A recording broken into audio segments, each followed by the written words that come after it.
Yes, I saw it. It just blew up, a big explosion. That's when I got blown. I mean, the impact of the explosion, of whatever happened, it threw me to the floor, and that's when everything started happening. But they believed there was a bomb in the lobby. And even the turnstile was burnt and was sticking up, and they just told us to run. And as we were coming out, we passed the lobby. There was no lobby. So I believe the bomb hit the lobby first, and a couple of seconds in the first plane. Did you see what happened? What happened? Well, I was in the fast train, and there was a huge explosion sound. Everyone came out. Tell us what you saw when you exited the subway station due to a lack of smoke. Eileen. It was very smoky, and then we exited on Church Street out of the fast train station. At the time, I was actually in the subway heading towards the World Trade Center right around Franklin Street, and after the first explosion, the subway station started to fill with smoke. The subway cars started to fill with smoke, and the subways actually stopped. Towers had a perimeter of steel panels hoisted up and bolted into place. Each panel had 3 box columns about 14 inches square, cross-connected by spandrel plates. After the plane hit, the fires were burning out and cooling down. The flames on the south tower, which appear to be getting lesser and lesser, is where the smoke is getting progressively lighter and lighter, indicating that the fire officials are getting closer to putting this fire out. But then, about 7 minutes before its final destruction, almost an hour after the plane hit, molten metal was seen coming out of the northeast corner near the 80th floor.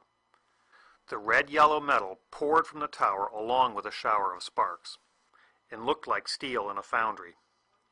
And there were many eyewitnesses that described molten steel. You'd get down below and you'd see molten steel running down the channel rails. Later, we learned of very small spheres of iron found all through the dust. That iron must have been molten, allowing surface tension to pull it into those spheres. NASA took photos indicating very high temperatures days after the event. Independent scientists began to piece that evidence together, and they suggested some type of thermitic material must have been used as part of the tower's demolition. The corporate media attacked all the evidence of thermitic material found. Let's watch. If thermite melts through this steel column, the theory of a thermite-controlled demolition may have some validity. While the truthers insist that more explosive super thermite could have been used in the tower demolitions, testing conventional thermite can illuminate this physical process and answer a simple question. Can thermite of any type burn through steel beams?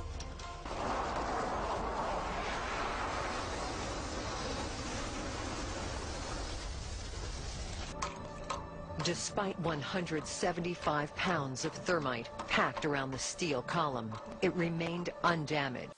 Can thermitic material melt steel? Can it cut horizontally or vertically? And does it take massive quantities to do any real damage? I was on the 81st floor. Tell me what you saw and heard. It just, I had 40 people in there, just an explosion. There's a light flash out my window, my whole doorway to the entrance of my office blew open. Could these white flashes be some sort of igniter for the thermitic material? Using an ordinary steel box tube, I had a slot milled along one edge. Welding the bottom and using clamps on the top to hold the powdered thermate in, I bolted it to a steel beam vertically. I called this device my thermitic box cutter. With only 1.5 pounds of thermate, or less than 1/100th of what the National Geographic experts used for their experiment.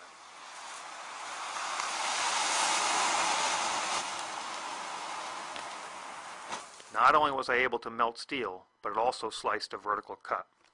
So I made a slightly larger thermitic box cutter and used 2 3/8 bolts drilled and tapped on one side of the connection.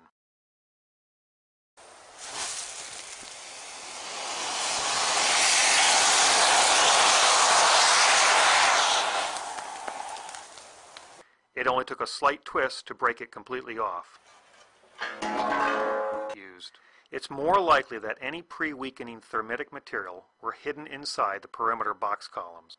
I had a replica of a segment of the WTC box columns made up, and like the Trade Center iron workers, I bolted the segments together and made 2 sets of my 2 bolt blasters placing them in the access hole. Let's listen to another eyewitness. Like, it sounded like gunfire, you know, bang, bang, bang, bang, bang, and then all of a sudden, 3 big explosions. Is it even possible that thermite could do this?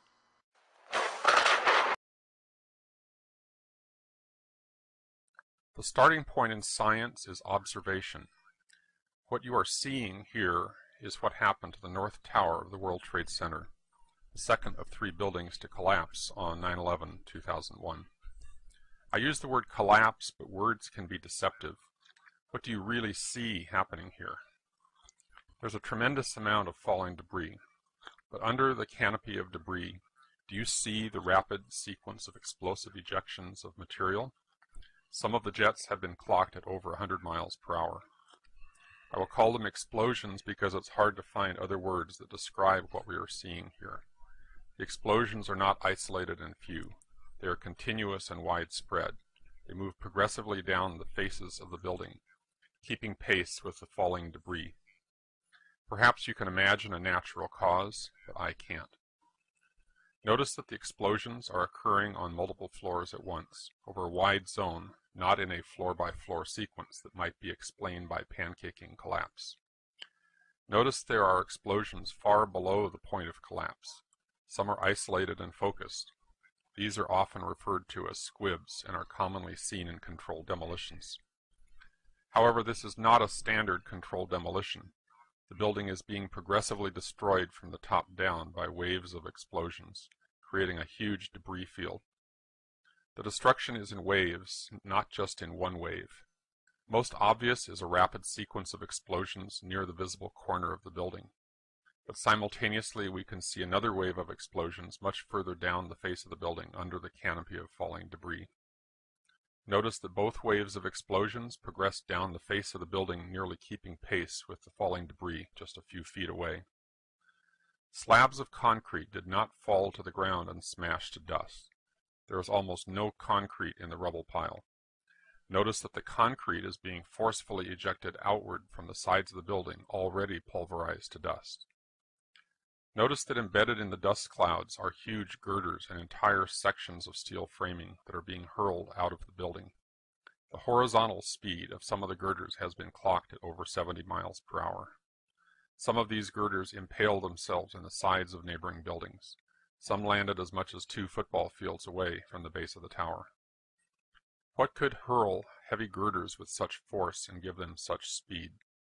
Some people have suggested that the weight of the tower crushing down on the girders caused them to flex, and they sprung sideways by a spring action. But we are not seeing isolated jumping girders. We are seeing a major fraction of the mass of the building, steel, concrete, office furniture, and the remains of human beings, reduced to small pieces of rubble and fine dust, and being explosively ejected in all directions. Bone fragments are found on the roofs of adjacent buildings. The bones were not crushed in the falling mass, or they would have been trapped in the debris pile. They were pulverized along with everything else and blown out in all directions. The NIST investigators have claimed that the top section of the building above the plane impact point came down like a pile driver, crushing the undamaged lower section of the building all the way to the ground. The top section of the building is, however, noticeably absent. There is nothing above the ring of explosions except for a fountain of debris. Can you see a pile driver? It does not appear that the building is being crushed by anything. The waves of destruction and explosive ejections of material are occurring over a wide zone that continues all the way to the top of what remains of the building.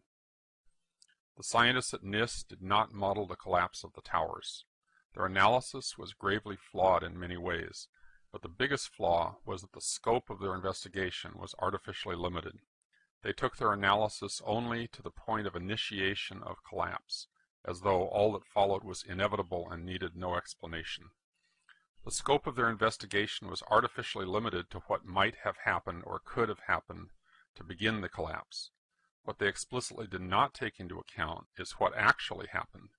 By limiting their investigation to the natural precursors of collapse, the plane damage and the fire, they ruled out from the start any possibility of discovering evidence of planned demolition. In other words, anything that occurred during the collapse itself, such as the evidence you're seeing here, was explicitly scripted out of the investigation. Any analytical model of the collapse, no matter how simple or how sophisticated, is a bad model and bad science if it does not come back full circle to explain the actual observations. What do you see?